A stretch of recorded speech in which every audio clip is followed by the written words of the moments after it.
Bienvenidos a la ciudad del aprendizaje. Hoy construiremos el conocimiento sobre el concepto de comunicación, sus signos y elementos. Bienvenidos.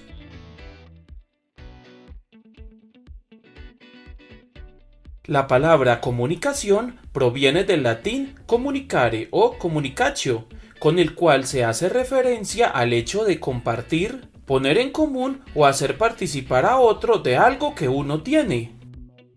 Y puede definirse como el acto o proceso mediante el cual se transmite o recibe una información. Para dicho acto se requieren signos, lenguaje y factores comunicativos. Un signo es un elemento que se percibe mediante los sentidos y que sustituye a un objeto, un concepto o una idea de la realidad.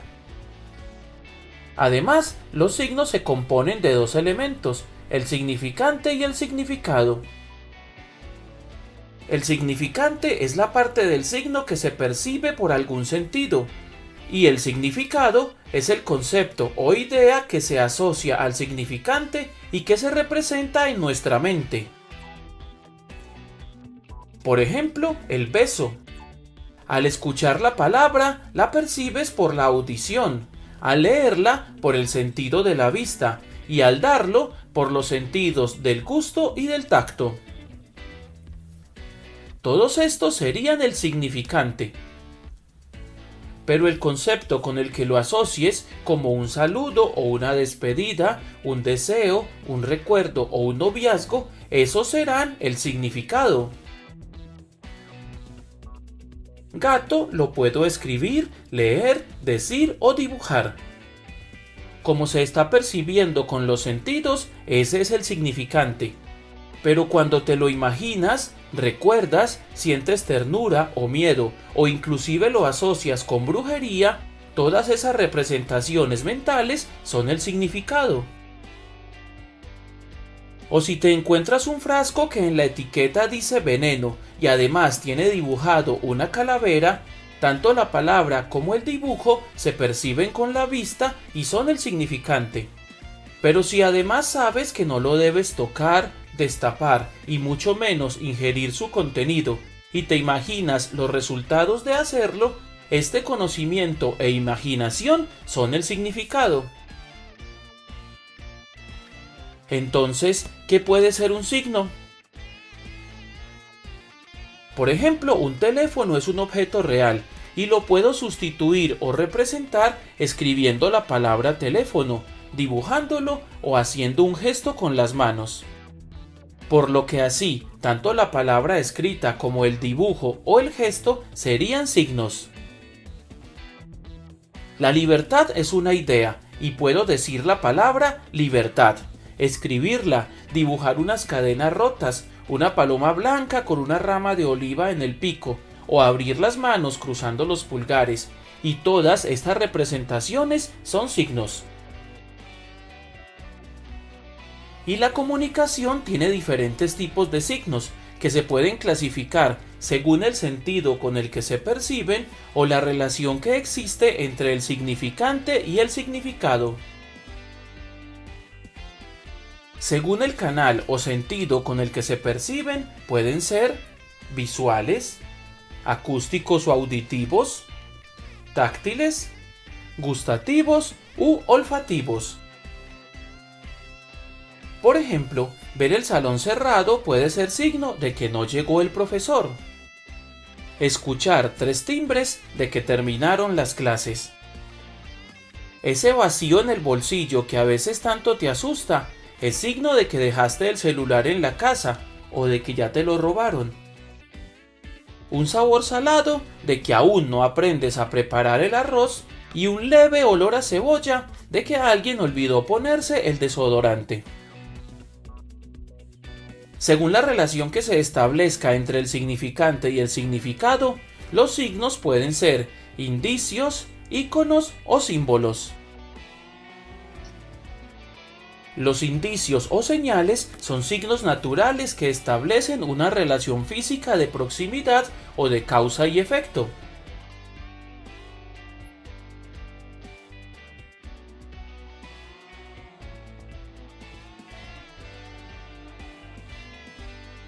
Los iconos, pictogramas o imágenes son creados de manera artificial y guardan además una relación de semejanza entre el significante y el significado.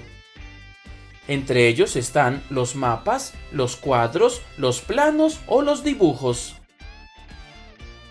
Y los símbolos son también creados artificialmente para representar así una realidad de forma convencional y sin guardar una relación de parecido con la misma. Como ejemplos de símbolos tenemos las banderas, las señales de tránsito o las palabras.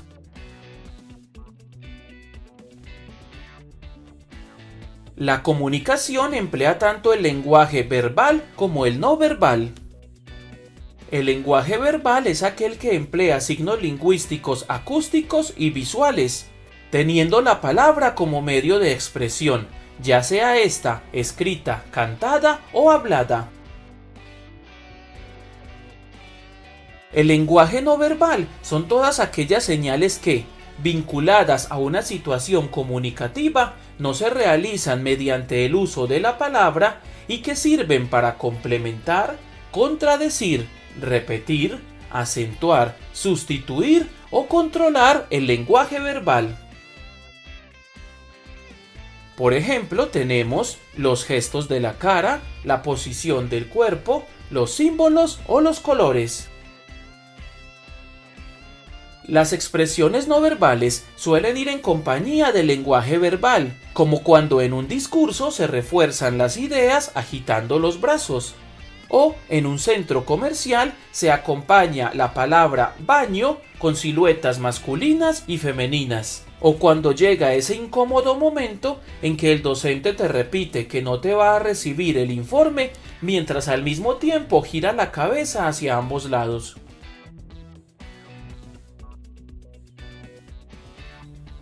En el acto o proceso de comunicación intervienen varios elementos llamados factores de comunicación, que son el emisor, el perceptor, el mensaje, el código, el canal, el contexto, el ruido, las redundancias, el referente y la retroalimentación. El emisor es la fuente del mensaje, es decir, quien lo produce, codifica y transmite. El perceptor es quien lo decodifica, es decir, lo recibe y lo interpreta. El mensaje es la información que se desea o necesita transmitir de parte del emisor al perceptor. El código es el sistema de señales, símbolos o signos utilizados para la transmisión del mensaje y puede ser oral, escrito, visual o auditivo y va a depender en gran medida de la lengua o del idioma empleado.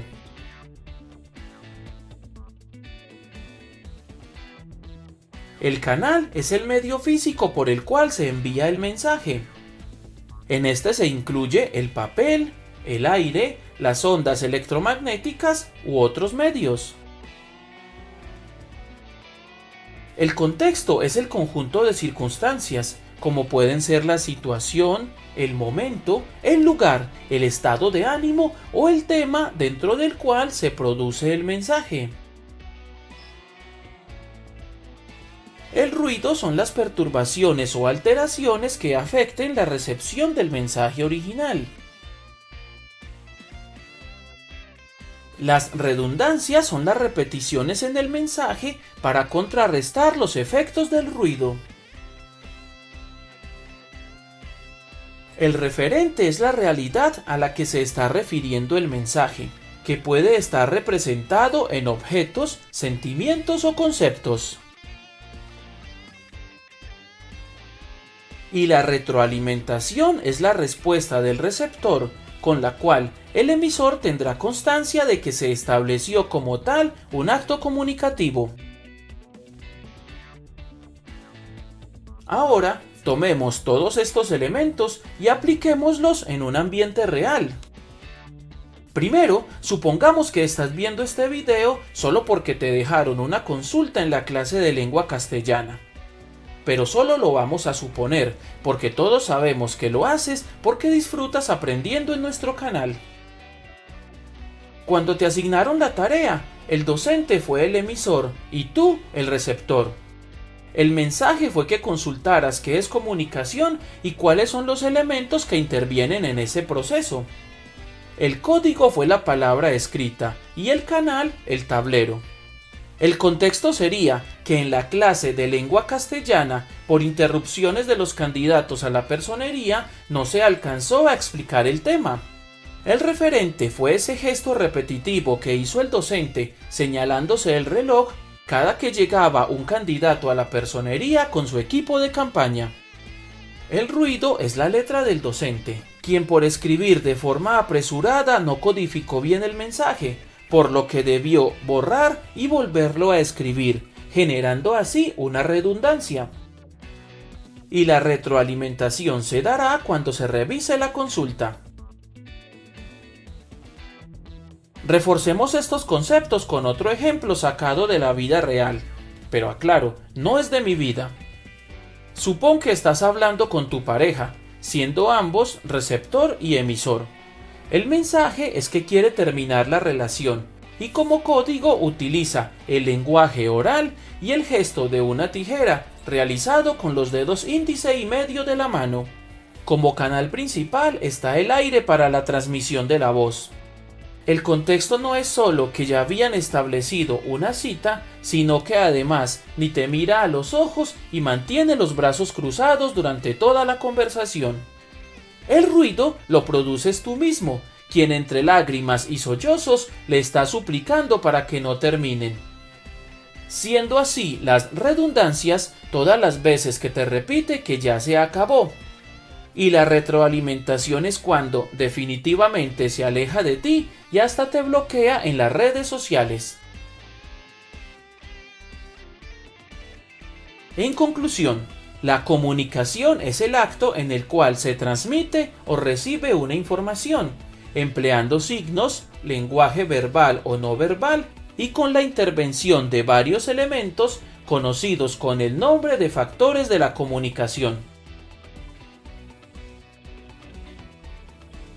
Y de esta forma concluimos este recorrido de aprendizaje sobre la comunicación y sus signos. Recuerda que cualquier pregunta, corrección o aporte la puedes dejar en la sección de comentarios. Y que en la descripción del video están los enlaces a nuestras redes sociales y plataformas virtuales. Muchísimas gracias por tu visita y hasta la próxima.